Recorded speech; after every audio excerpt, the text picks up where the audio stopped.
After my daughter texted, "Stay away, Dad," and cut me off, I answered with a brutal ultimatum: buy our 4-generation ranch, or watch it vanish. The text message arrived at 7:43 on a Tuesday morning, while I was drinking coffee from the chipped mug Sarah had made in her high school pottery class. 3 words that would change everything. Stay away, Dad. I stared at my phone screen until the letters blurred, reading those words over and over like they might rearrange themselves into something that made sense. Stay away from what? From who? From the daughter I'd raised for 18 years, before she left for college and somehow transformed into a stranger. My hands shook as I set down the mug, coffee sloshing onto the kitchen table I'd built when Sarah was 7. She'd helped me sand it smooth, her small fingers tracing the wood grain while chattering about her favorite books. Now that same table felt like evidence of a life that no longer existed. Before we continue, please subscribe to the channel and let us know where you're listening in the comments. The backstory to this moment stretched back 2 years, though I didn't understand it then. Sarah had graduated from Northwestern with a degree in journalism and immediately moved to Portland with her boyfriend Marcus. Their relationship had always felt rushed to me, intense in that way young love burns hot and fast. But Sarah was 22, and I'd learned to bite my tongue about her choices. The first red flag should have been Thanksgiving. She'd called 3 days before to cancel, claiming Marcus's family had invited them to Aspen for the holiday. It was the first Thanksgiving we'd spent apart since her mother died when Sarah was 12. I'd eaten turkey alone in our farmhouse kitchen, surrounded by empty chairs and the echo of traditions that suddenly felt meaningless. Christmas followed the same pattern, then Easter. Then her birthday passed without so much as a phone call returned. My attempts to reach her grew more desperate and, I'll admit, more frequent. Daily texts became twice daily. Voicemails stretched longer as I tried to fill the silence with updates about the ranch, the horses, the neighbors she'd grown up knowing. Marcus had been the one to finally call me back in March. His voice carried that particular brand of condescension that comes from someone who thinks they understand your daughter better than you do. "Mr. Patterson, Sarah asked me to tell you that she needs some space right now. She's dealing with some things, working through some childhood trauma with her therapist. It would be better if you didn't contact her for a while." Childhood trauma. The words hit like a physical blow. What trauma? I'd given Sarah everything I could after her mother's death. I'd learned to braid her hair by watching YouTube videos. I'd attended every soccer game, every school play, every parent-teacher conference. I taught her to ride horses, to drive stick shift, to change a tire, to stand up for herself. "What kind of trauma?" I'd asked Marcus, my voice barely steady. "That's not really my place to say, sir, but maybe you should think about why she feels the need to cut contact."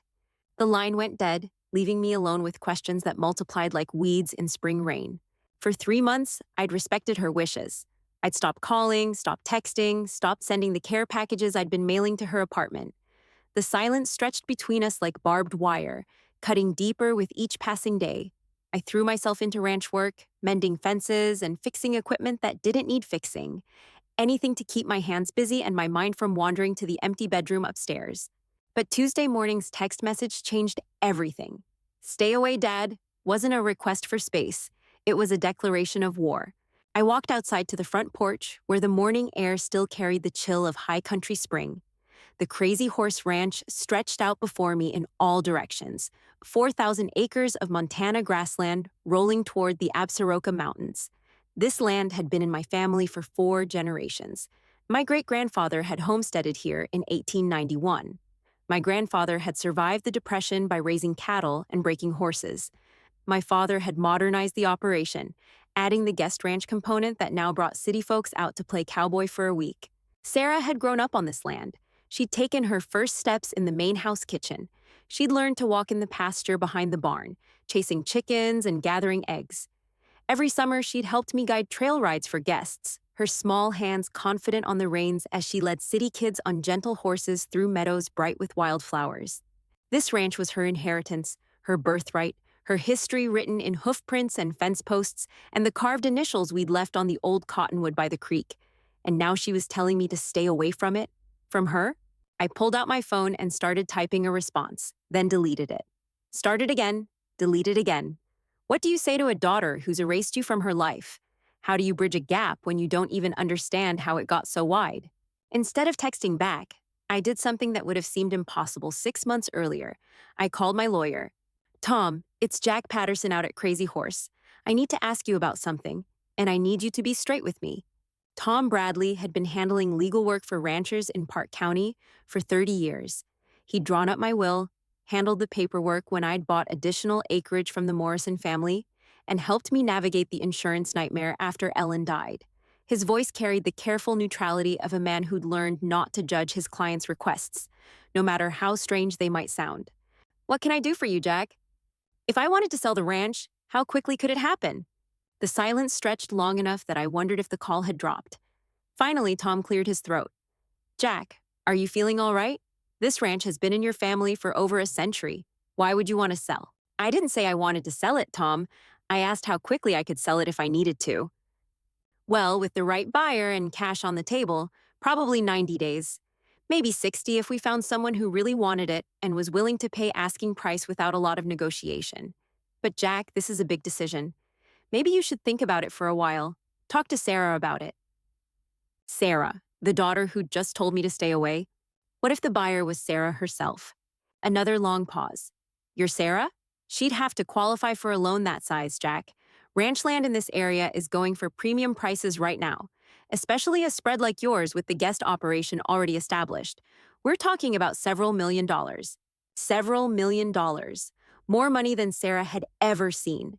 Certainly more than a recent journalism graduate could qualify for on her own. But there were ways around that problem, weren't there? Creative financing solutions that would make the impossible suddenly possible. Tom, I want you to draw up a sales contract. List Sarah Patterson as the buyer. Purchase price to be determined by professional appraisal.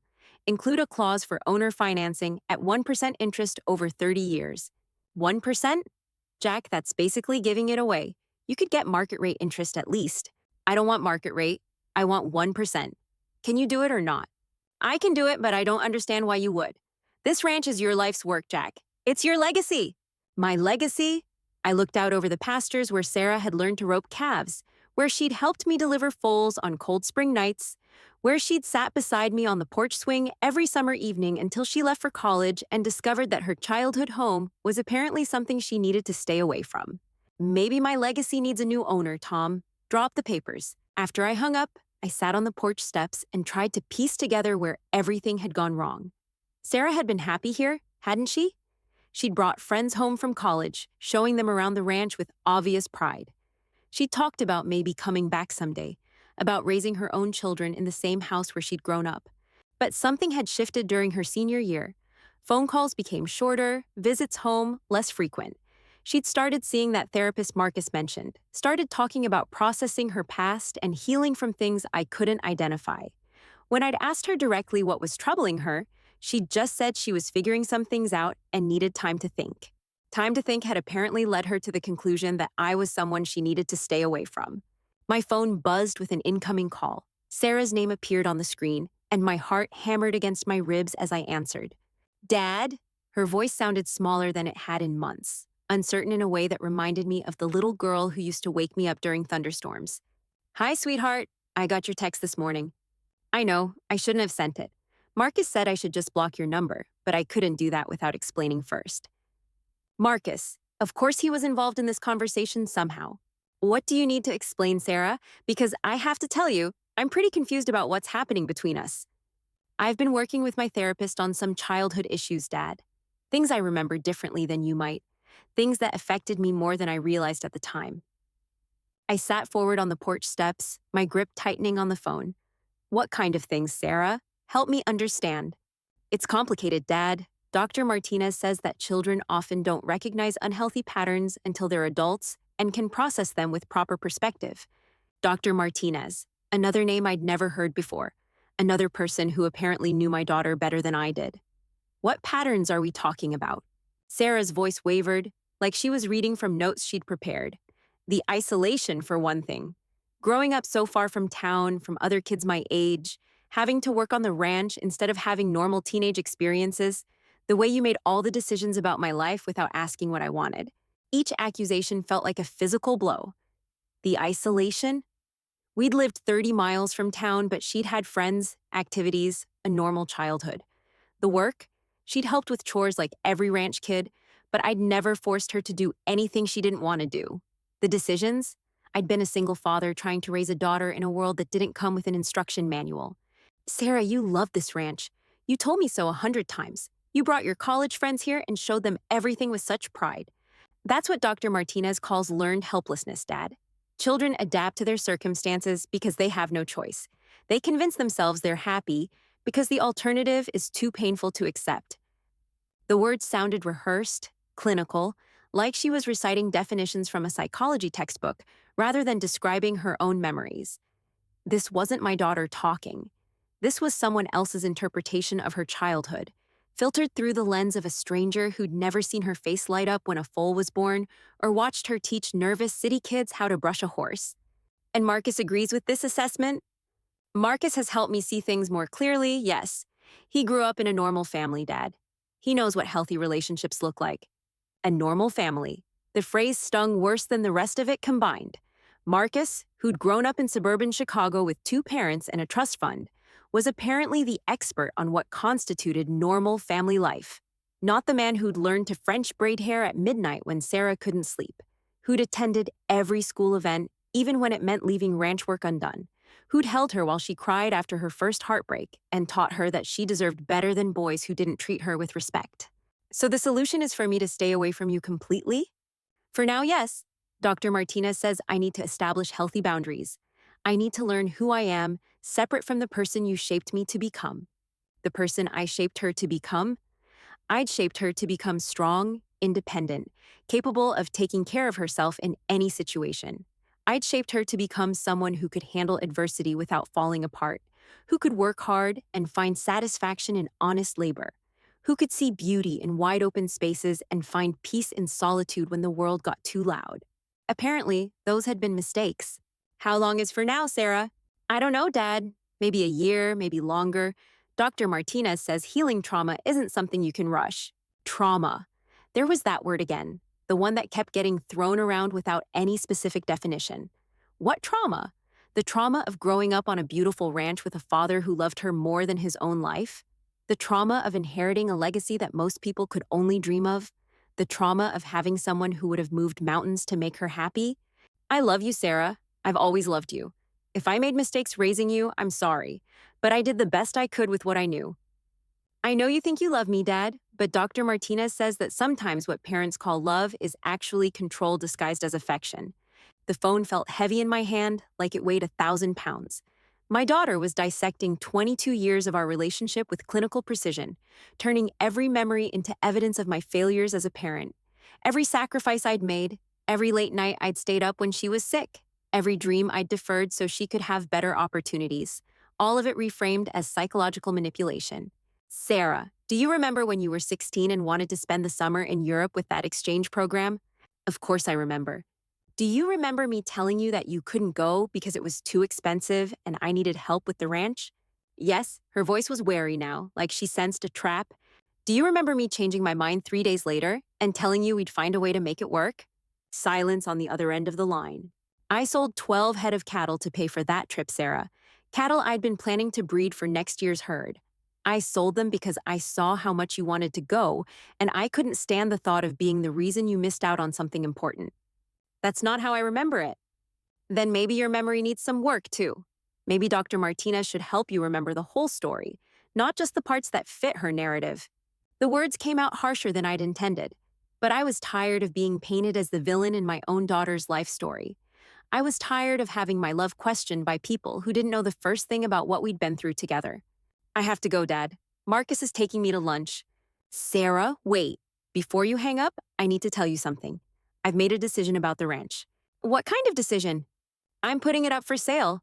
Since you need to stay away from it, and it's been our family home for 4 generations, it seems like the right time to let someone else take care of it. The silence stretched so long, I thought she'd hung up. When she finally spoke, her voice was barely a whisper. You're selling the ranch? That's right. Tom Bradley is drawing up the paperwork today. Should be on the market within the week. But Dad, that's your whole life. That's our family history. Our family history. Interesting how it became our history the moment I threatened to sell it. It was our family history, sweetheart. But you've made it pretty clear that you want nothing to do with our family anymore. So I figure it's time to move on. I never said I wanted nothing to do with the family. I just said I needed space to process some things.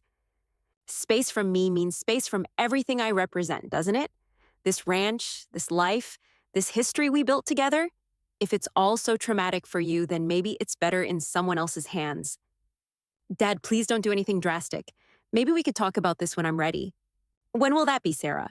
Because I'm 62 years old, and I don't have forever to wait for you to decide whether I'm worth having in your life or not. Another long pause. I could hear voices in the background, probably Marcus offering his expert opinion on this latest development. I need to think about this, she finally said. You do that, sweetheart. Think about it real hard, because once that ranch is gone, it's gone forever, just like everything else we used to share. I ended the call and sat staring at my phone, wondering if I'd just made the biggest mistake of my life, or the smartest decision I'd had in months. The morning sun was climbing higher over the mountains, painting the pastures gold in that particular way that only happened in Montana. In a few hours, the guests would start arriving for their afternoon trail ride. City folks eager to experience authentic ranch life for the price of admission. They had no idea they might be some of the last people to ride these trails under Patterson ownership. My phone rang again 20 minutes later. This time, it was Tom Bradley. Jack, I've been thinking about our conversation. Are you sure about this? Because once we put that ranch on the market, word's going to spread fast. Properties like yours don't come up for sale very often in this area. I'm sure, Tom, but I want to make one change to those papers you're drawing up. What kind of change? I looked out over the land my great-grandfather had claimed with nothing but determination and a willingness to work harder than the next man. 4 generations of Patterson blood, sweat, and dreams were written into every acre, every building, every fence post that stretched toward the horizon. I want Sarah listed as having right of first refusal. If anyone makes an offer, she gets 30 days to match it. That's unusual, Jack, but I can write it that way. What's the thinking behind it? The thinking was simple, though I didn't say it out loud. If my daughter wanted to stay away from the ranch so badly, then she'd have to watch someone else buy it. She'd have to live with the knowledge that she could have owned it herself but chose distance instead. She'd have to explain to her future children why their family heritage belonged to strangers, because their mother needed space to process her trauma. Just seems fair, Tom. Give her the option to put her money where her mouth is. And if she can't qualify for financing on her own, then I guess she'll have to figure out what's really important to her. I hung up and walked to the barn where my horses were waiting for their morning hay. Thunder, my old quarter horse gelding, nickered when he saw me coming. He'd been Sarah's favorite when she was younger, gentle enough for a child, but smart enough to take care of her when she got too confident in the saddle. She'd spent countless hours grooming him, talking to him about school problems and friend drama and all the small crises that seem monumental when you were 14. Now Thunder was 23 years old, getting gray around the muzzle but still eager to work. What would happen to him when the ranch sold? Would new owners understand that he needed extra time to warm up on cold mornings? Would they know that he was afraid of plastic bags fluttering in the wind, but would walk calmly past a grizzly bear if you asked him to? The thought of strangers owning my horses, changing the routines we'd perfected over decades, made my chest tight with something that felt dangerously close to panic. But if Sarah wanted distance from this life, then maybe it was time for me to want distance from it too. I spent the rest of the morning doing chores that had become as automatic as breathing over the past 40 years. Feed the horses, check water troughs, inspect fences for damage from the spring storms. Each task felt different now, weighted with the knowledge that I might be doing them for the last time as the owner rather than just another hired hand. The guest ranch operated from May through September, bringing in enough revenue to keep the cattle operation profitable during lean years.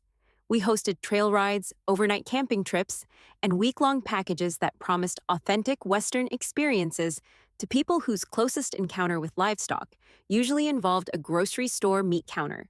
It was honest work, and the guests generally left happy, but it had never been my passion the way the cattle operation was. Sarah had always preferred the guest side of things.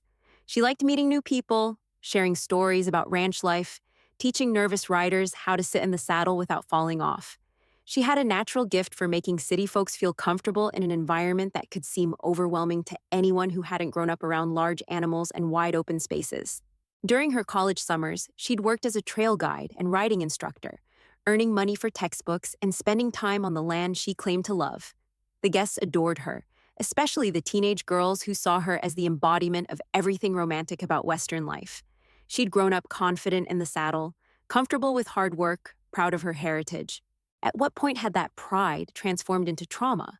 When had the confidence become evidence of control? When had the heritage become something she needed to stay away from? My phone buzzed with a text message from an unknown number. The area code was Portland. "This is Marcus. Sarah is very upset about your decision to sell the ranch. She asked me to reach out and see if we could find some middle ground here." I stared at the message for a full minute before responding. Marcus, who thought he understood healthy family relationships. Marcus, who'd apparently convinced my daughter that her entire childhood had been one long exercise in psychological manipulation. Marcus was now offering to negotiate on Sarah's behalf. "Tell Sarah she knows my number if she wants to talk to me directly." His response came back immediately. "She's not ready for direct communication yet. Her therapist says it would be counterproductive to her healing process. But she doesn't want to lose the family ranch either. Not ready for direct communication with her own father, but ready to have her boyfriend negotiate the sale of a multi-million-dollar property she'd just finished telling me she needed to stay away from. Then she has a decision to make. Either she wants the ranch or she doesn't. Either I'm family or I'm not. She can't have it both ways." It's not that simple, Mr. Patterson. Trauma recovery is a complex process that requires patience and understanding. Trauma recovery. The phrase was becoming like a magic spell they could invoke to justify any behavior, explain any inconsistency, excuse any cruelty. Sarah could cut her father out of her life in the name of trauma recovery. She could refuse to speak to him directly, but still expect him to accommodate her wishes. She could reject everything he'd given her, while simultaneously demanding to keep the most valuable part of it. Tell my daughter that if she wants to own this ranch, she has 30 days from the time it goes on the market to make an offer. If she's not ready for direct communication by then, I guess she's not ready for ranch ownership either. I powered off my phone before Marcus could respond and walked back outside. The afternoon trail ride group was gathering near the main corral, 12 people from various backgrounds who'd paid good money to experience authentic ranch life. They looked excited and nervous in their new boots and borrowed hats, cameras ready to document their adventure in cowboy country. Jenny Morrison, my lead trail guide, was going through the safety briefing and horse assignments. She'd worked for me for 8 summers, starting when she was 16 and Sarah's age. Now she was 24, married to a local rancher and pregnant with her first child. She knew these horses and trails as well as anyone, but she'd never be able to buy this place if it went up for public sale. "Afternoon, Mr. Patterson," she called out when she saw me approaching. "We've got a good group today. Couple from New York celebrating their anniversary. Family from California with teenagers who think they know everything about horses because they've seen Western movies." I nodded and watched her work with the guests, explaining how to hold the reins, how to sit in the saddle, how to communicate with their horses through gentle pressure rather than harsh commands. She had Sarah's natural teaching ability, that gift for making complicated things seem simple and dangerous things seem manageable. "Jenny, can I ask you something?" "Sure, Mr. Patterson." "If you had the chance to own a place like this, would you take it?" She looked surprised by the question. "Own the crazy horse? I mean, that would be incredible, but it's not exactly in my price range." "Why do you ask?" "Just wondering what the next generation thinks about ranch life, whether it's something worth preserving or something people need to get away from." "Are you kidding? This place is magic, Mr. Patterson. Every kid who grows up in this valley dreams about owning land like this someday. Your Sarah is the luckiest girl in Montana, getting to inherit all this." Inherit. Past tense. As if it was already decided, already done. As if Sarah's inheritance was as certain as sunrise, regardless of whether she wanted anything to do with the man who'd built it for her. What if Sarah doesn't want to inherit it? Jenny's expression shifted from surprise to genuine confusion. "Doesn't want it? Mr. Patterson, I've heard Sarah talk about this place. She loves it here. Why wouldn't she want it? Why wouldn't she want it?" That was the question I'd been asking myself for months. Why would someone reject a gift that represented 4 generations of family history? Why would someone choose distance from a place that had shaped them into the person they'd become? According to Dr. Martinez and Marcus, the answer was trauma. According to them, Sarah's love for this place had been manufactured. Her happiness here had been an illusion. Her pride in our family heritage had been nothing more than learned helplessness disguised as affection. But standing there watching Jenny work with the guests, seeing their faces light up as they experience something most people never get to try, I wondered if maybe the trauma wasn't in Sarah's past. Maybe it was in her present. Maybe it was in letting strangers rewrite her memories, in choosing the opinions of people who'd never known her as a child over the evidence of her own lived experience. Jenny, I need to tell you something, and I need you to keep it between us for now. Of course, Mr. Patterson. I'm thinking about selling the ranch. If that happens, this might be one of the last seasons for the guest operation. Her face went pale under her hat brim. Selling? But why? This place has been in your family forever. Sometimes forever isn't as long as we think it's going to be. The trail ride departed 30 minutes later. 12 guests following Jenny single file toward the mountain trails where they'd spend the next 3 hours pretending to be cowboys. I watched them until they disappeared around the bend near Willow Creek, their voices and laughter fading into the vast silence of the high country. Then I walked back to the house and called Tom Bradley again. Tom, it's Jack. I want to accelerate the timeline on that ranch sale. How accelerated are we talking? I want it listed by the end of the week. Full marketing package, professional photos, the works. Price it to sell quickly. Jack, are you sure about this? Moving this fast doesn't give you much room to change your mind.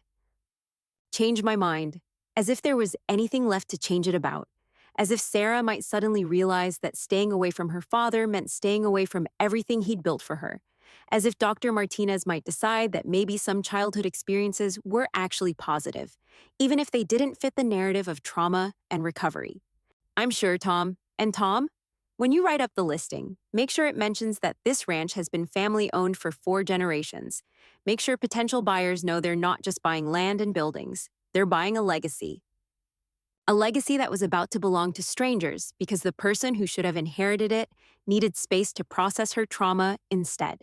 After I hung up, I sat at my kitchen table and looked around at the life I was preparing to dismantle. Every wall held photographs of Sarah growing up on this land. Her first horse show ribbon was still tacked to the bulletin board near the phone. Her high school graduation photo sat on the counter next to the coffee maker, her smile bright with the confidence of someone who knew exactly where she belonged in the world. That girl in the photograph had loved this ranch. She'd planned to come back here someday, maybe raise her own children in the same bedroom where she'd grown up. She talked about modernizing the guest operation, maybe adding a spa component or expanding the overnight camping program. But that girl was apparently a figment of my imagination, according to the experts. That girl had been shaped by trauma and control, her dreams manufactured by a father who didn't understand healthy relationships. The real Sarah, the healed Sarah, needed to stay away from all of it. Fine, if staying away was what she needed, then I'd make sure she had all the distance she could handle. My phone rang just as the sun was setting behind the mountains, painting the sky in shades of orange and purple that no photograph could ever capture. Sarah's name appeared on the screen, and for a moment I considered not answering. Let her talk to Marcus about it. Let Dr. Martinez help her process her feelings about her father's decision. But she was still my daughter, even if she didn't want to be. Hello, Sarah. Dad, Marcus told me about your messages. You can't really be serious about this. About which part? Selling the ranch or expecting you to talk to me directly if you want to influence my decisions? About all of it. The ranch has been in our family for over a century. You can't just throw that away because you're angry with me. Our family. There it was again, that word she only seemed to remember when something she wanted was at stake. I'm not angry with you, sweetheart. I'm just accepting what you've told me. You need to stay away from me, which means staying away from everything I represent. This ranch is the biggest thing I represent, so I'm making it easier for you. That's not what I meant, and you know it. Then tell me what you did mean, because from where I'm sitting, it sounds like you want to have your cake and eat it too. You want to reject your old man but keep his land. You want to process your childhood trauma but hold on to your inheritance. You want distance from your father but control over his decisions. Silence on the other end. I could picture her in whatever apartment she shared with Marcus in Portland, maybe sitting on furniture I'd helped her buy, surrounded by the life she'd chosen instead of the one I'd given her. It's more complicated than that, Dad. No, Sarah, it's exactly that simple. Either I matter to you or I don't. Either this ranch represents something valuable or it represents trauma you need to stay away from. You don't get to decide which one it is depending on what's convenient for you at the moment. Dad, please, can we just slow down for a minute? I know this is hard, but selling the ranch isn't going to solve anything. It's going to solve the problem of you needing to stay away from something that belongs to me. Once it belongs to someone else, You won't have to worry about the emotional complications anymore." I heard her take a shaky breath, and for a moment she sounded like the little girl who used to crawl into my bed during thunderstorms, seeking comfort from the same man she now needed distance from.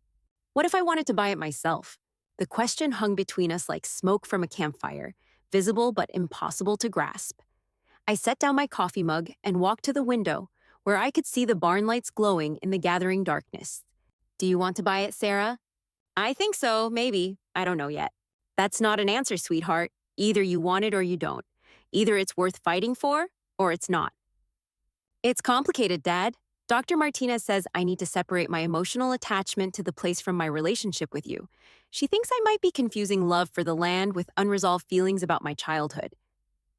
Dr. Martinez again, the woman who'd never set foot on this ranch, never seen Sarah's face light up when she successfully broke a young horse, never watched her teach nervous city kids that animals could be trusted if you treated them with respect. "And what do you think, Sarah? Not Dr. Martinez, not Marcus. What do you think when you close your eyes and remember this place?" Another long pause. When she spoke again, her voice was smaller, less certain. "I think about summer mornings when you'd wake me up before dawn to help with the cattle drive.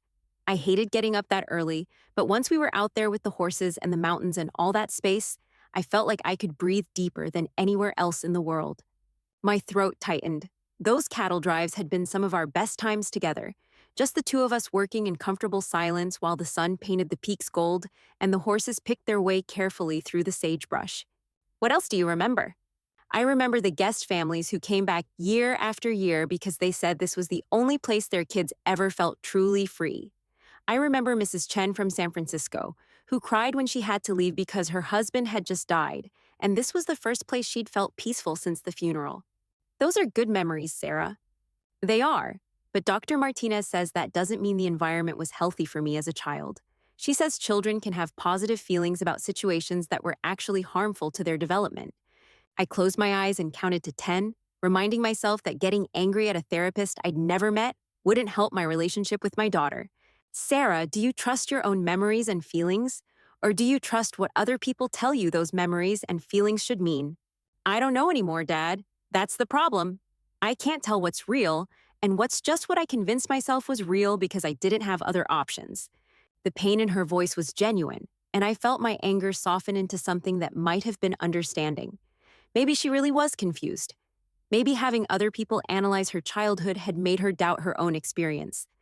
Maybe the confidence and happiness I'd seen in her growing up had been real, but now she couldn't trust it because experts had told her it might have been manufactured. "Sweetheart, let me ask you something, and I want you to think about it carefully before you answer." "Okay, if you owned this ranch tomorrow, free and clear, what would you do with it?" She was quiet for almost a minute. I could hear voices in the background, probably Marcus offering his opinion, but she didn't respond to whatever he was saying. "I think I'd keep the guest operation, but expand it. Maybe add some programs for kids who are struggling in school. Let them come out here and learn about responsibility through taking care of animals. I think there's something about this kind of life that teaches you things you can't learn in a classroom." My heart swelled with something that felt dangerously close to hope. This was my daughter talking, not Dr. Martinez or Marcus or anyone else. This was the girl who'd grown up understanding that land and animals and hard work could heal things that conventional solutions couldn't touch. "That sounds like a wonderful plan, Sarah. But I don't know if I trust my own judgment right now. What if I'm just romanticizing something that was actually harmful? What if I buy the ranch and then realize I made a huge mistake?" "Then you sell it and move on. But at least you'll have made the decision based on what you wanted, not what other people told you to want." "It's not that simple, Dad. The kind of money we're talking about, I'd need financing, co-signers, a business plan that banks would take seriously. I'm 22 years old with a journalism degree and no credit history to speak of." She was right, of course. Ranch land in our area had become prohibitively expensive, especially a spread like ours with established guest operations and prime grazing land. Even with owner financing at below market rates, she'd need substantial income to qualify for a loan that size. What if money wasn't an issue? "What do you mean?" I walked back to my chair and picked up the legal documents Tom had sent over, the ones that would transfer ownership of 4 generations of Patterson history to whoever had the biggest checkbook. "I mean, what if I structured the sale so that you could actually afford to buy it?" "Dad, I can't let you just give me a multi-million-dollar ranch. Even if I wanted it, even if I knew for sure it was the right decision, that wouldn't be fair to you. Fair to me, after everything she'd put me through, after months of silence and accusations of trauma and demands that I stay away from my own daughter, she was worried about what was fair to me. Sarah, this ranch has been in our family since 1891. Every generation has passed it down to the next. Not because it was profitable or convenient, but because it represented something worth preserving. Your great great grandfather didn't homestead this land so that strangers could own it a century later. But if I'm not ready to take care of it properly, if I'm still figuring out who I am and what I want, then maybe it's better in someone else's hands until I get my life together. Or maybe taking care of it is how you figure out who you are. The words surprised me as much as they probably surprised her. I hadn't planned to say them, but once they were out there, I realized they were true. This ranch had shaped 4 generations of Patterson men and women, not because we'd inherited perfect lives, but because the land had demanded we become the kind of people who could handle the responsibility.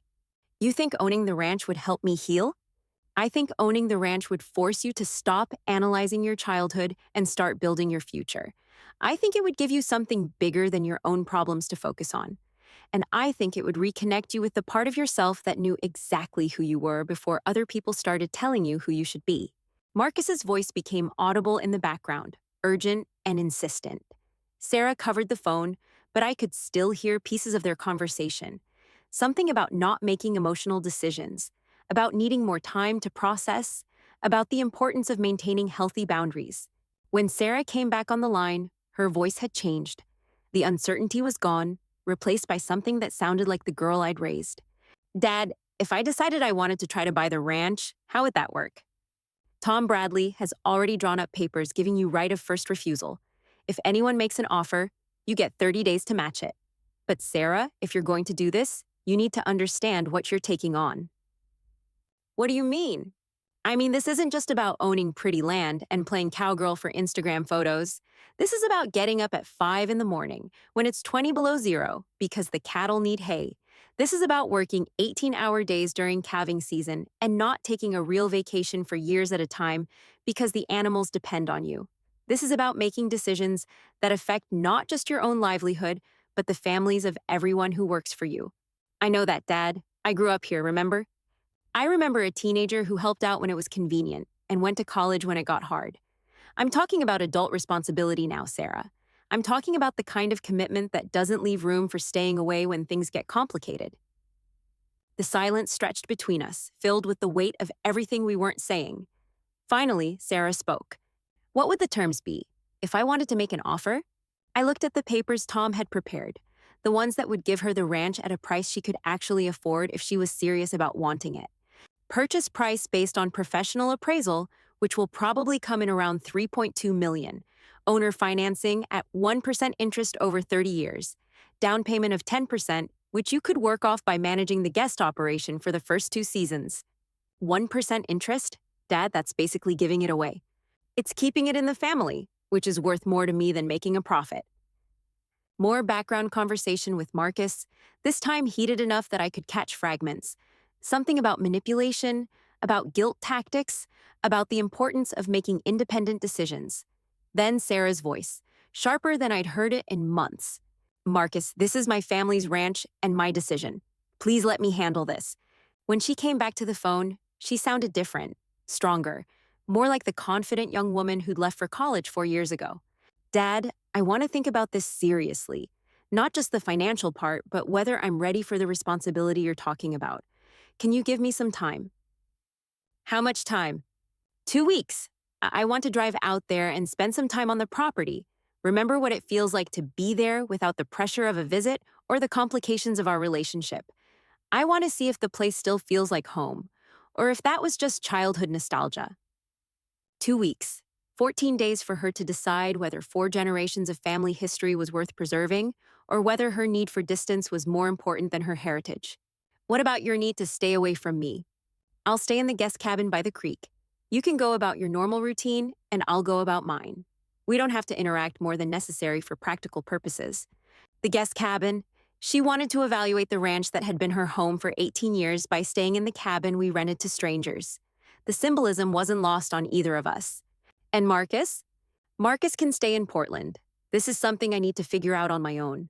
That was the first thing she'd said in months that gave me genuine hope. Not because she was excluding Marcus, but because she was finally acknowledging that some decisions couldn't be made by committee. All right, Sarah, 2 weeks, but I want you to understand something before you come out here. What's that? If you decide you want the ranch, you're not just buying property. You're committing to a way of life that doesn't leave room for staying away when things get difficult.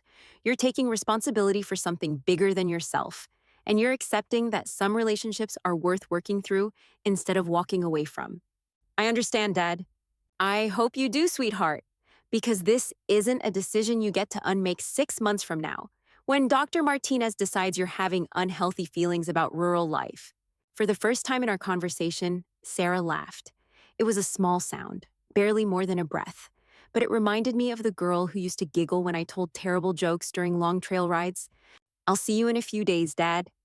I'll leave the key to the guest cabin under the flower pot by the door, same place we've always left it. After she hung up, I sat in my kitchen as the last light faded from the sky, listening to the familiar sounds of evening on the ranch. Horses moving quietly in their paddocks, the distant lowing of cattle settling down for the night, the whisper of wind through the cottonwoods by the creek. In 2 weeks, I'd know whether my daughter was ready to claim her inheritance or whether she'd choose the safe distance of a life that didn't require her to remember who she'd been before other people started telling her who she should become. Either way, the ranch would have an owner who wanted it. The question was whether that owner would be family or a stranger with the right amount of cash and no understanding of what this land had meant to 4 generations of people who'd chosen to make their lives in one of the most beautiful and demanding places on earth. I pulled out my phone and sent Tom Bradley a text. Hold off on the listing for 2 more weeks. Family business to sort out first. His response came back immediately. Understood. Hope it works out the way you want it to, Jack. The way I wanted it to work out was simple. I wanted my daughter back. Not the confused young woman who needed to stay away from her father, not the patient working through childhood trauma with a therapist who'd never met her as a child. I wanted Sarah back, the girl who'd known exactly who she was and where she belonged before the world got complicated. In 2 weeks, I'd find out if that girl still existed somewhere underneath all the analysis and advice and expert opinions about what her memories were supposed to mean. The ranch would wait. It had been waiting for over a century, and it could wait a little longer. The question was whether Sarah was ready to stop running from her past and start building her future. I walked outside to do evening chores, checking water troughs, and making sure the horses were settled for the night. The mountains loomed dark against a sky full of stars, the same view Sarah had grown up with, the same landscape that had shaped her understanding of beauty and space and the kind of peace that only comes from being exactly where you belong. In 2 weeks, we'd both know if she remembered what that felt like, or if she'd decided that belonging somewhere wasn't worth the complications that came with it. Either way, I'd have my answer. And either way, the ranch would have an owner who chose it deliberately, not someone who inherited it by default or kept it out of obligation. That much at least was progress. Sarah's rental car pulled into my driveway on a Thursday afternoon while I was replacing fence posts along the north pasture. I saw the dust cloud first, then the unfamiliar sedan picking its way carefully over the cattle guard. My hands kept working on the wire stretchers, but my eyes tracked her progress toward the main house. She parked next to the porch and sat in the car for almost 5 minutes before getting out.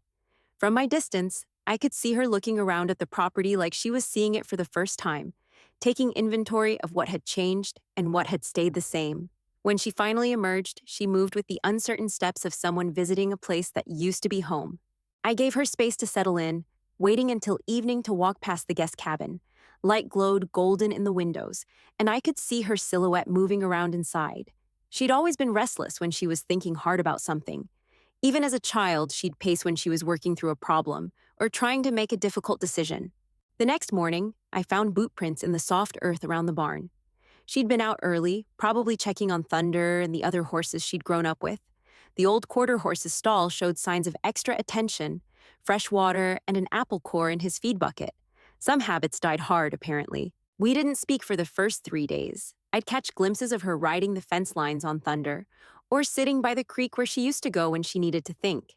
She was evaluating the property with the careful attention of someone considering a major purchase, but also with the familiarity of someone who knew every trail and pasture by heart. On Saturday morning, I was loading hay bales when she appeared at the barn entrance. She wore jeans and boots that had seen recent use, her hair pulled back in the practical ponytail I remembered from her teenage years. "Morning, Dad." "Morning, Sarah. How's the cabin treating you?" "It's fine. Quiet." She moved closer, running her hand along Thunder's neck as he hung his head over the stall door. "He's gotten gray. 23 years old now. Still rides like he's half that age when he wants to." She nodded, her attention focused on the horse rather than me. "I've been thinking about what you said, about the responsibility, and I want to understand it better. Not just remember what it was like being a kid here, but see what it would actually mean to run this place as an adult." I set down the hay bale I was carrying. "What do you want to know?" "Everything. The guest operation, the cattle business, the seasonal staff, the maintenance schedules, all of it." For the next week, Sarah threw herself into learning the ranch with the intensity she'd once brought to college papers and journalism projects. She shadowed me during morning chores, asked detailed questions about profit margins and seasonal challenges, spent hours reviewing the books and maintenance records. She worked alongside Jenny on guest trail rides, helping nervous riders and sharing the stories about local history that had always made her a natural guide. Most importantly, she did it all without Marcus calling every few hours, without lengthy therapy sessions to process each new piece of information. She was making this decision with her own mind, using her own judgment. On her final evening, I found her sitting on the porch swing, where we'd shared countless summer sunsets when she was growing up. The mountains were painted purple and gold in the fading light, and the familiar sounds of evening were settling over the ranch. "Mind if I join you?" She scooted over to make room, and for the first time in months, we sat together in comfortable silence. Finally, she spoke. "I want to buy it, Dad. Not because it's a good investment or because I'm supposed to want it, but because this place is part of who I am. I forgot that for a while, but I remember now." Relief flooded through me so suddenly I had to grip the porch railing to steady myself. "You sure about this, sweetheart? It's going to be hard work." "I'm sure. And Dad, I'm sorry about everything that happened. The things I said, the way I shut you out. I was confused about a lot of things, but I was wrong about you, about us, about this place." I reached over and took her hand, feeling the calluses she'd earned during her week of ranch work. "We'll figure out the paperwork with Tom. Get you set up as the new owner. Actually, I was thinking about something different." She turned to face me, her eyes bright with the kind of excitement I hadn't seen in years. "What if we ran it together? You've got 40 years of experience I can learn from, and I've got energy and new ideas. Partnership instead of inheritance." Partnership. The word hung between us like a bridge across everything that had gone wrong, offering a path forward that neither of us had considered.